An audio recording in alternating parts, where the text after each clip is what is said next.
ఇందులో ఎవరు గెయిన్ అవుతారు? గోల్డ్ బ్యాంగిల్స్ అవి తీసుకున్నాం.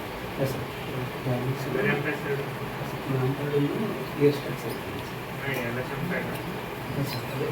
అన్నాను సార్ చంపడం ఎవరు తెలియదు సార్. కరెక్ట్ కానీ ఏదైనా బ్లడ్ ప్యాక్ ఇచ్చారు హిట్. నమస్తే అండి. ఈరోజు as part of annual inspections ఈరోజు మామిడిముక్కల్ స్టేషన్కి రావడం జరిగింది. ఇక్కడ స్టేషన్ ఫంక్షనింగ్, స్టేషన్ ప్రెమిసెస్ నీట్గా ఉన్నాయి లేదా, మిగతా తదితర విషయాలన్నీ చూడడం జరిగింది. పిటిషనర్స్ ఎలా హ్యాండిల్ చేస్తున్నారు, పిటిషనర్స్ రాగానే వాళ్ళని ప్రాపర్ కేర్ఫుల్గా తీసుకొచ్చి వాళ్ళు కష్టాలు తెలుసుకుంటున్నారా, ఇమీడియట్ రెజల్యూషన్ ఉందా, ఇలాంటి వాటి మీద ఫోకస్ ఉంది.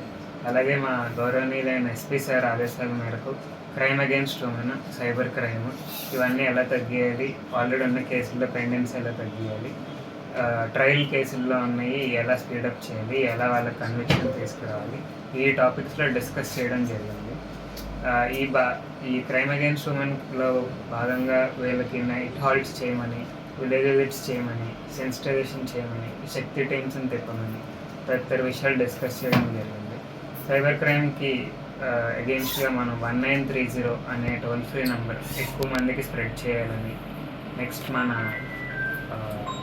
ఫేస్బుక్ స్కామ్లు, మా స్టాక్ మార్కెట్ స్కామ్లు, ఈ స్కాములు కూడా అన్నీ ప్రజలకు వివరించాలని ఎస్ఐ గారిని ఆదేశించడం జరిగింది.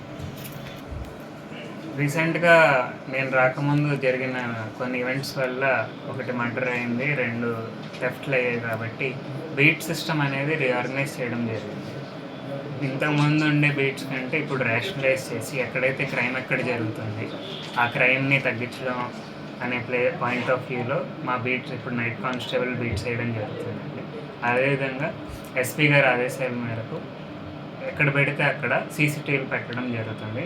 Important places, temples, schools, hostels, next market areas, commercial areas, వీటన్నిటిలో through sponsors or through government institutions మేము సీసీటీవీలు పెట్టడం జరుగుతుంది. ప్రజలందరికీ విజ్ఞప్తి, దోస్ దట్ కెన్ ఎఫర్డ్, ఎవరైనా సీసీటీవీ పెట్టుకోగలిగితే అది ఒక సెక్యూరిటీ గార్డ్తో సమానం, అదొక మనకి రక్షలాగా ఉంటుంది. ఇన్ కేస్ రేపొద్దున ఏమన్నా జరిగినా సరే ఇమ్మీడియట్లీ మనం దాని మీద ఫాలో బ్యాక్ అవ్వచ్చు. సో ఇది నా సిన్సియర్ రిక్వెస్ట్ అండి. అదేవిధంగా ఎవరన్నా వేరే వాళ్ళు ఇన్ఫర్మేషన్ వచ్చినా సరే ఫ్రీగా పోలీస్ స్టేషన్కి రావచ్చు, పోలీస్ స్టేషన్లో ఇన్ఫర్మేషన్ ఇవ్వచ్చు.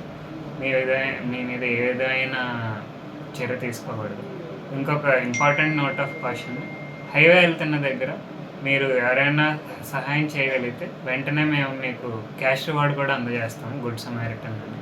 సో మీకు ఏ విధమైన భయం ఉండదు, పోలీసులు ఏమన్నా తర్వాత పోలీస్ స్టేషన్కి కూడా పిలిచి వేయించరు. యాజ్ ఇక్కడ నుండి హైవే వెళ్తుంది కాబట్టి మనందరం రెస్పాన్సిబుల్ సిటిజన్స్లో కూడా బిహేవ్ చేస్తామని అనుకుంటున్నాను. Thank you. ఏంటంటే మనందరికీ తెలిసింది, ఈగల్ అని గవర్నమెంట్ ఒక కొత్త ఆర్గనైజేషన్ స్టార్ట్ చేసింది. ఈగల్ అనే సంస్థ గంజాయిని నిర్మూలించడానికి మాత్రమే స్థాపించబడిన ఒక ఆర్గనైజేషన్ అండి. ఇందులో పూర్తిగా చిన్నపిల్లలు గంజాయికి బానిస అవ్వడం మాకు చాలా బాధాకరంగా ఉంది. గంజాయి గురించి మీకు ఎక్కడ ఇన్ఫర్మేషన్ వచ్చినా దయచేసి పోలీస్ వారికి మీరు ఇన్ఫర్మేషన్ అందిస్తారని అనుకుంటున్నాము. అదేవిధంగా మేము అవేర్నెస్ డ్రైవ్లు కండక్ట్ చేస్తున్నాము. ఎవరైనా గంజాయి మత్తులో ఉంటే వాళ్ళని తీసుకొచ్చి ప్రాపర్ కౌన్సిలింగ్ ఇచ్చి రికవరీకి కూడా పంపిస్తున్నాము, రీహాబిలిటేషన్ కోసం. సో ఈ విషయంలో ప్రజలందరూ పోలీసులకి వాళ్ళ సహకారం ఎక్స్టెండ్ చేస్తారని ఆశిస్తున్నాను. Thank you.